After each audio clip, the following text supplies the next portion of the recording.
શહેરના છેવાડે આવેલી કપુરાઈ ચોકડીની પાસેની નવી નગરીમાં આઝાદીના આટલા વર્ષો પછી પણ વિકાસના નામે મીંડું છે. અહીં હજી સુધી રસ્તો બન્યો નથી, ડ્રેનેજના ઠેકાણા નથી, મચ્છરોનો ભયંકર ઉપદ્રવ છે. લોકો નરકાગારની સ્થિતિમાં જીવી રહ્યા છે, છતાંય કોઈ એમની મદદ કરવા તૈયાર નથી.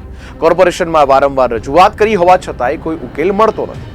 છેલ્લા 2 દિવસથી નવી નગરીના લોકો કોર્પોરેશનના આટાફેરા મારી રહ્યા છે, પણ કોઈ એમની વાત સાંભળવા તૈયાર નથી. તો જુઓ અમારો વિશેષ અહેવાલ નવી નગરીની પુરાણી સમસ્યા. ગટરની ના સુવિધા છે, ના રોડની ના પાણીની બધું ગંદુ જ પાણી આવે છે. કેટલી વાર તો ના રોડની સુવિધા છે, કશું સુવિધા નથી. પાણી બી સવારે એક ટાઈમ આવે છે, એક ટાઈમ નથી આવતું. ગંદકી બધી ઉભરાય છે. આ 43 મકાન બિલકુલ પછાત કરી દીધા છે આ લોકોએ.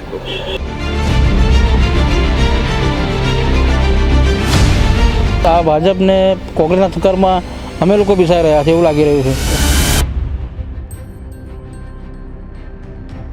કપુરાઈ ચોકડી પાસેની નવી નગરી વસાહતમાં 48 પરિવારો વસવાટ કરે છે. શહેરના છેવાડે આવેલા વિસ્તારમાં સુવિધાના નામે મીંડું છે. અહીં લોકો પારાવાર મુશ્કેલીઓનો સામનો કરી રહ્યા છે. તેમની તકલીફો સાંભળવા વાળું કોઈ નથી. અહીં કોર્પોરેશનનું પાણી તો આવે છે, પણ એ પીવા લાયક નથી આવતું. લોકોએ સમસ્યાના ઉકેલ માટે કોર્પોરેશનમાં ઓનલાઈન ફરિયાદ કરી છે, પણ એની કોઈ અસર કોર્પોરેશન પર નથી થઈ.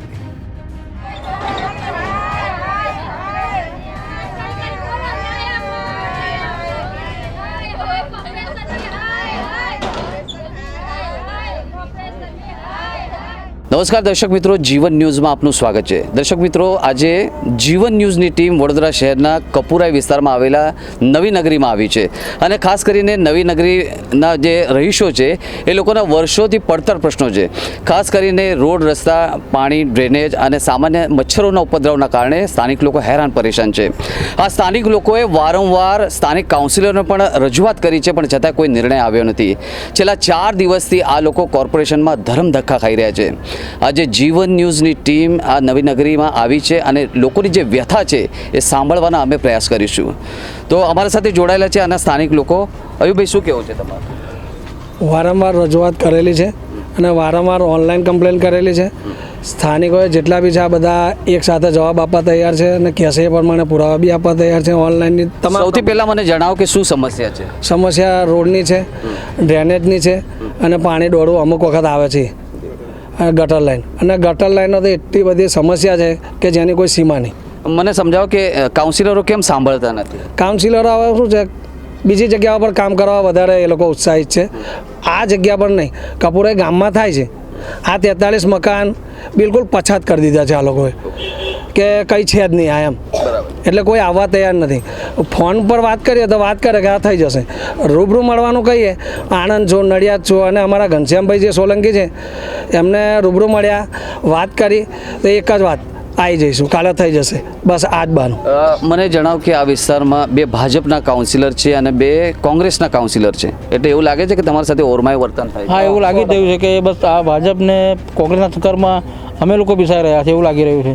કેમ કે જેથી ગટરના પાણીનું એટલું બધું ઉપદ્રવ બહાર જે છે કે અમારી ચાલીમાં કે કોઈ પણ પ્રસંગ કરવો હોય તો હવે અમને એમ લાગે છે કે અહીંયા થઈ જ નહીં શકે. એના કારણે તો ઘણા લોકોએ લગ્નના પણ જો પાછા મુહૂર્ત ખેંચ્યા છે કે ભાઈ આપણું કામ નિવારણ થાય ત્યારે કરીશું, પણ અત્યાર સુધી અમે જે કોર્પોરેશનમાં રજૂઆત કરી છતાં પણ કોઈ લાગતું નથી અમને કે અમારું કામ થઈ શકે. બેન, મને જણાવો કે અહીં તમે ટેક્સ તો ભરો છો, છતાંય તમારા સાથે આવું કેમ? અહીંયા આગળ ગટરોની પ્રોબ્લેમ છે. ગટરો એટલે બહુ જ ખરાબ પાણી આવે. પાણી પીવાનું પણ આવે છે, એમાં બી સ્વસ્થ પાણી નથી આવતું. એમાં બી અમુક ટાઈમે ગંદુ પાણી આવે છે અને રોડ પણ બરાબર થયેલા નથી. રોડની બી મુસીબત છે. મને જણાવો, એ લોકોએ જ્યારે વોટ લેવા આવ્યા ત્યારે મોટી મોટી વાતો કરી અને આજે શું દશા છે? આજે તો કોઈ જોવા પણ નથી આવતું. એ વાતો કરીને નાસી ગયા, પછી તો કોઈ આજ લગી કોઈ જોવા જ નહીં આવ્યું. 1-2 વખત બી કોઈ એવું નહીં કે કોઈ તપાસ કરે. વોટિંગની મતલબ હોય તો વોટિંગ લેવા માટે આવી જાય છે કે અમને વોટ આપો, અમને વોટ આવો, અમારી બાજુ જુઓ. પછી એ લોકો અમારી બાજુ જોવા નથી આવતા. શું લાગે છે ભત્તુભાઈ, આમ તો મોટી મોટી વાતો કરે છે પણ કેમ સાંભળતા કેમ નથી? હવે એ સાંભળતા નથી. અરજી બરજી તો બધું વારંવાર કરીએ જ છે, પણ એ લોકો કોઈ એનો ઉલ્લેખ જ નથી કરતા. નવી નગરી વસાહત વોર્ડ નંબર 16 માં આવે છે. આ વોર્ડમાં ભાજપના 2 કાઉન્સિલર અને કોંગ્રેસના 2 કાઉન્સિલરો છે.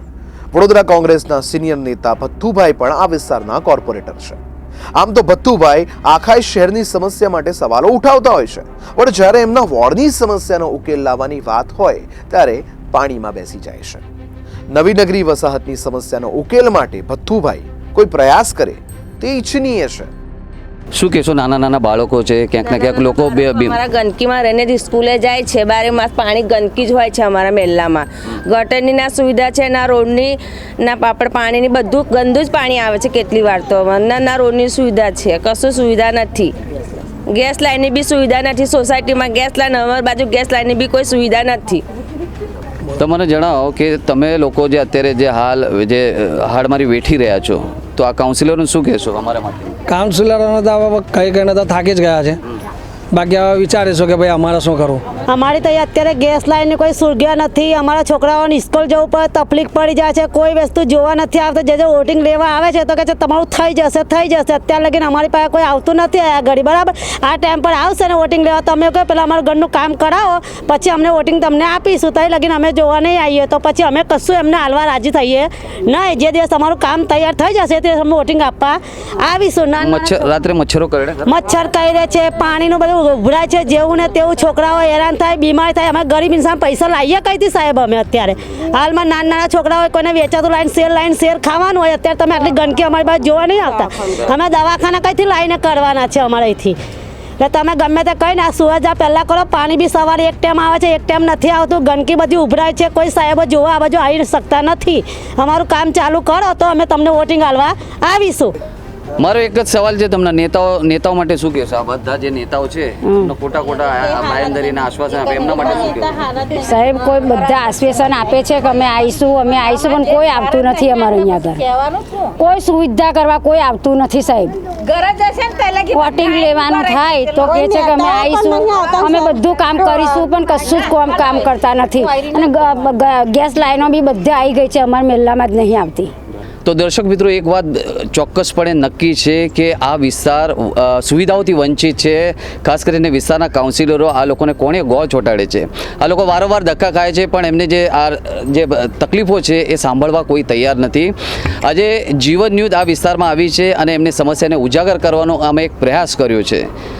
શહેરના કપુરાઈ ચોકડી વિસ્તારમાં આવેલી નવી નગરીની વસાહતની સમસ્યાના ઉકેલ માટે કાઉન્સિલરોએ સાર્થક પ્રયાસો કરવા જોઈએ.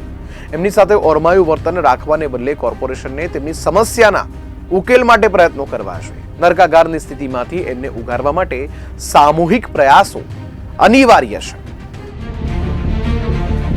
ગટરની ના સુવિધા છે, ના રોડની ના પાણીની બધું ગંદુ જ પાણી આવે છે. કેટલી વાર તો ના રોડની સુવિધા છે, કશું સુવિધા નથી.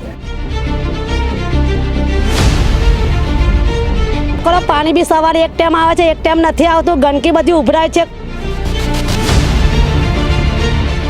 આ 43 મકાન બિલકુલ પછાત કરી દીધા છે આ લોકોએ.